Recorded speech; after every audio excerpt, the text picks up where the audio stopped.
brand X, brand Y, brand Z. Not one sticks. Watch it again in slow motion. Welcome to the Sticky Branding Podcast. In this show, we are unpacking how companies grow sticky brands. Hi, my name is Jeremy Miller. I am the founder of Sticky Branding and host of this podcast. And in today's episode, I am so excited to introduce a visionary entrepreneur and the co-founder of T-Bô Clothing, Allan Perrottet. Allan, welcome to the show. Thank you, Jeremy, for having me. Very excited to be here.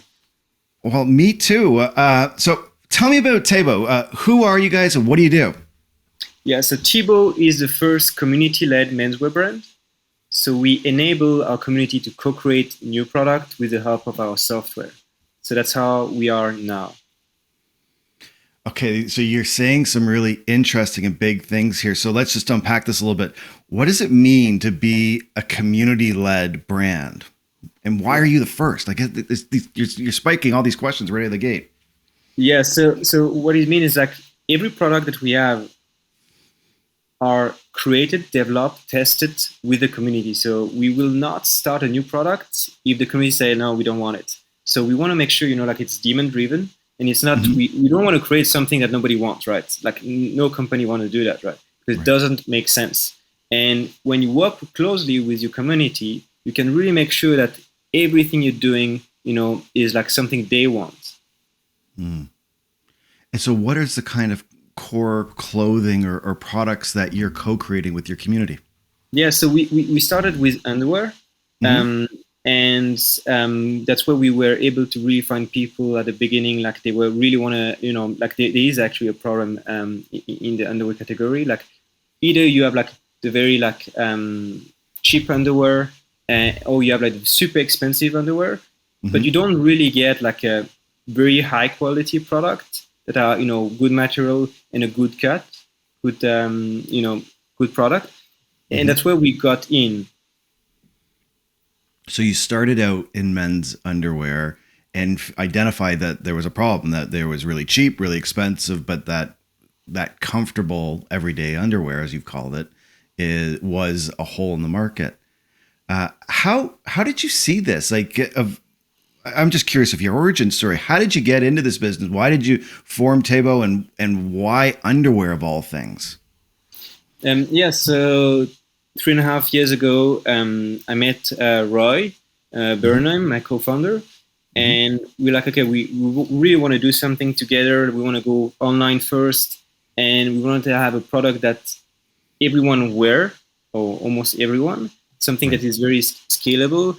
And we found out like, okay, online, a product that is lightweight, everyone wear underwear. And we also realized when we ask, question to people that actually they are not happy with what they found on the market. And you saw it as a hole in the opportunity, as a hole in the market then. Yeah. So what we've seen is that we started, discussing with people on forum, on social media, and then we collected the email address to really, say, okay, what do you need? What's wrong or what's not good with the underwear you find on the market? And we sent like a survey, 25, most of them were open questions. We sent that to a bunch of people, and then we were like, okay, let's see what happened. And within 24 hours, we got 40% response rate, which is quite high, like very high, I would say. Right. And we're like, okay, I think we are on something. And then from there, we really made it like the DNA of the brand to really include in everything we do. We include the community, the customers.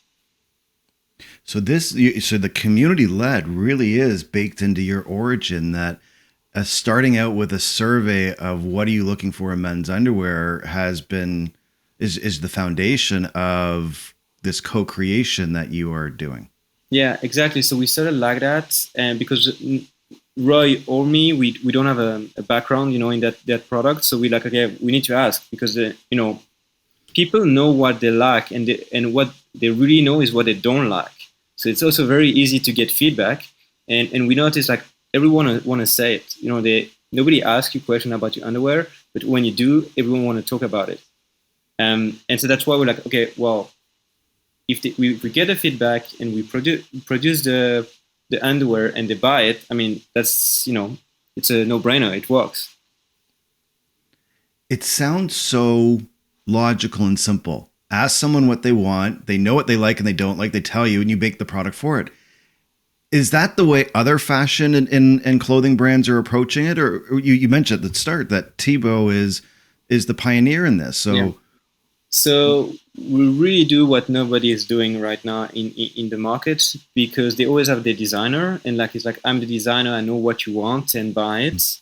And well, it obviously doesn't work, because 60% of the garment produced for the USA are not sold, and they finish in the landmass.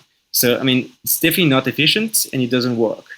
So it has worked so far in a way because they had enough margin, but we don't believe that's the future, especially that people are getting, more conscious about, waste. They don't want to just buy things that they don't last. So it's not a sustainable business model how it works so far. But it's just the way we've known it, and so it's a brilliant example of just being a challenger and seeing an opportunity and looking at the system. Now, what I know of you, you have branded this concept as direct by consumer. What does that mean to you? What is a direct by consumer brand? So we realize that most direct to consumer brands have a problem. It's like an industry problem, is that they are very reliant on paid media, social media, search media. And the problem with that is that every year it's getting more expensive. And they have a very low repeat purchase. Mm. So what we decided to do is okay, how can we use the community, the power of the community? Because every brand says they have a community. But right. How do they use it? Do they even is that just we post something on social media and they like it? Is that a community? For me, it's not a community. It's really living with the community. So we couldn't find any platform that we could really use and have on our website. So we built our own community software where the community can really hang there and tell us exactly what they want. They can chat with other people of the community, and with that, you really have a place where the community can exchange, can say, okay, that's good, that's not good, we need to do that, that's what we want. And with that, you are very less reliant on paid media, on advertising, because they will come to your website not only to buy a product, but to tell you what they want, to exchange with other people of the community. So you're saying some just remarkable things, Allan, and let's unpack them, because there's a couple pieces I want to hit on in just what you've talked about. The first one is, for everyone listening, visit tbo.clothing. I'll put the link in the show notes as well. And what you'll see in the menu system is an area for participation, for community engagement, and see exactly the software that Allan's talking about, where you can see the current products that are being discussed, the ideas that are being upvoted and shared on, and also be able to participate in the co-creation that we're talking about here. You can actually see it live on the web today. And it's the community button at the bottom, right, Allan, or what is it called? Yeah, right that's now? exactly like that. Like in the menu, you click on community, and then you can see what we're doing there. Amazing. The other thing that you're speaking to, and actually before I go there, you think about this. T-Bô is not just a clothing brand; it's a software company, a technology company that happens to be selling clothing. And for many entrepreneurs, these are two disconnected worlds that you have successfully merged together. How do you cross that line between technology and apparel, traditional old school industries versus new school industries? What do you find that for you and Roy, what's it like transversing that tightrope? Yes, so for us, it was very normal to do it, because okay, we need to do it. If we really want to live, direct by consumer, we need something that can enable it. And we look at any type of software we could find, and we tried it. Okay, no, that doesn't work for us. That's not what we want. Then we're okay, look, if you cannot find what we want, then you need to build it yourself. Amazing. And it was very easy. And then we're okay, well, we'll do it, and we see on the way, how it works. And we were really lucky that people really received that in a very good way, and they're really participating. And we're okay, well, that's perfect. Let's continue developing the software. And to take it just to the results, they are truly remarkable. I'll share a stat that you prepared with me ahead of time, which is in the direct-to-consumer apparel sector, the average repeat order rate is 11% over the lifetime value of a customer. T-Bô, in contrast, has a repeat order rate of 36% in 120 days. That's mind-melty. Like, you are having an average customer buy again and again every 120 days. Is that because of the engagement you have in the community? So we believe it's because, like, when people, they feel like part of something, they are also more ready to to spend more money, and that's where, like, we really believe that the direct by consumer model makes sense on different aspects. One, you don't create something they don't want, but also you make your customer way more loyal. And right. That's why we think we have such a high repeat purchase rate within the 120 days. And then at least the other point that you brought up, which is paid media. So does this repeat order rate help drive your costs down? Yeah, because we basically only need to acquire customers using paid media. But when we have them as a customer, we don't spend any money on, to make them come back. We got our community channel where we can chat with them, we can communicate with them, and that's it. So we own that channel, and we will never lose that. As if you have that on, like, let's say on the social media, if they decide to change the rules, and then suddenly tomorrow you can only reach 1% of the people who follow your brand, it's like, okay, game over. As here, they are on our website, we can control that. It's own media, so we don't have a risk there. So that's why, yes, we need to acquire customer from other places. We have to get traffic, but as soon as we get them, then we don't have to spend more. Right. So I just changing gears for a moment, because I'm sure many of the listeners would love to hear this. You are an expert in paid media and digital marketing. What are you seeing shifting in the platforms today as we're recording this in July of 2021? The digital landscape is changing. The iOS and Apple platform is putting in new rules in terms of tracking. How are you seeing the paid media landscape changing for direct-to-consumer brands, or really any brands right now? So yeah, with the update with privacy, which is good, right? That we respect the privacy of people, is that it's more complicated for marketers to really see the performance of their campaign. So that's why we think it's more and more important, to build your own media. So you have, like, email, SMS, all the channels where we can chat directly to your customer are more and more valuable. And that's why, most brands, they also invest, like, in email marketing, in SMS marketing, maybe push notification, and something that we have and most brands don't have is a community marketing. And if you don't know exactly, because of everything that's happening, Google will want to read off the cookies. Apple was starting with, if they opt out, you cannot track them anymore. You're going to come with also email marketing, where you don't see any open rate or click-through rate or nothing. You get nothing out of it. So you really need to work on creating value for your customer. And as soon as you can, get customers, you want to make sure that you have, like, independent way of talking to them. And building your email list, building your SMS list, building your community is more and more important. Right.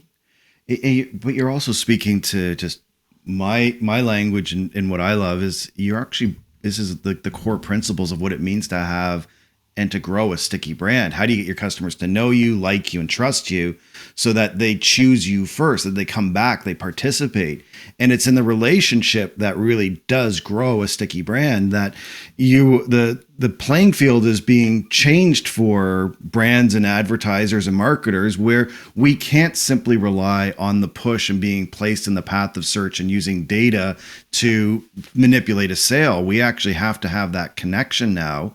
And what you're saying is, that trend is likely going to continue, that the relationship and connection to a brand is probably more important than ever before. Yeah, I think in the next 12 to 24 months, it's going to be more important to get a very close relationship with the customer. So you will see a lot of brands starting reward programs. In our case, we are building something called a contribution reward program, where you want your customer to do the marketing for you. And basically, for everything they contribute to the brand, they can earn money. So we think that's the next way of doing, a loyalty program, to really use your customers as your advertising platform. It's really brilliant, Allan, because again, it's another example where T-Bô is reframing the common conception. So in a consumer-facing brand, we have been using loyalty rewards programs for decades, and they're well established. We're used to going to the store and getting points, and then taking those points based on our purchases to get stuff, whether that's travel or gifts or discounts or even cash back now. Mm-hmm. But these slight pivots that you're making are just so innovative. I just wanted to bring that forward to everyone listening. It's a loyalty contribution program. So rather than rewarding for purchasing, you're rewarding for participating. And that participation is the behavior that you're looking for that creates the voting and the engagement on the product. So you're creating the products you want that drives your sustainability down. And then at the same time, you are creating the loyalty that people come back again and again. Like, I'm becoming your evangelist here, but it gets me all fired up. You've got something really exciting. Yeah, I think is maybe for a lot of brands like, what is that? I don't know, but I think that's really the way to go, because the efficiency of paid media is going lower, and like a lot of people since COVID, the world pandemic, a lot of budget was shift to online, so there's even more competition than ever before. So now having a very strong relationship with your customer is really like the key of success. So we've covered a lot of ground. Let's just take a moment just to look forward a little bit. When you look at the next 12, 24, 36 months, what excites you the most for the category and the space you're creating around direct by consumer and community led? Yeah, so in the pipeline, we have a lot going on. We've seen like so many people telling us, yeah, we would like to have this. We really love the fabric, and we have, the same fabric, but for more like chill pants, for lounge pants, for t-shirts. So we see like a lot of demand on other product to really to become really like a real menswear brand. So we have a lot of product in the pipeline. But on the software side, we also have a lot of new features that we're really excited about. So I cannot tell so much now, but everything we're building is really to drive, the customer to come back, to really exchange with people, to have a strong community. And that's everything we do every day, is that really to make that happen. And we're really lucky that, our customer, they really come on that platform. They tell us like direct feedback. I mean, you have to be open to that, right? Because, sometimes it can happen that the feedback, it's not so nice for you, but that's when you really learn something. And you really need to be, open to that, because, when sometimes I know that doesn't work for me, or, it's not what I want, then you're like, okay, I understand, but like, okay, how can I use that to make it better for everyone, right? So you really have to be open to feedback when you want to take that direction of direct by consumer. Oh, you're raising a really great point. It's that humbleness to receive that feedback when you've spent all this time and effort creating a product or a brand or something that you feel so passionate about, and then somebody doesn't like it. It feels like daggers in your heart. But to be community led, you've got to embrace that discord. Yeah, exactly. I mean, you have to accept that, and if you don't accept that, then it's probably not for you. But if you accept that, then you can really, you get a lot of information, a lot of data that you can then use and see, why that's working. And because people really, what people don't like is like when you ask them, tell me what you like, or give me a feedback. And then you're like, okay, you take the feedback and you just throw it away. Like, okay, cool, thank you. So But if people feel that, like they can give a feedback, and then you use the feedback, you use that information to make things better, then people really feel connected to the brand. Remarkable. There's so much great advice and insights in here. I want to take a moment. I call this a bit of a shameless plug, but it's really not meant that way.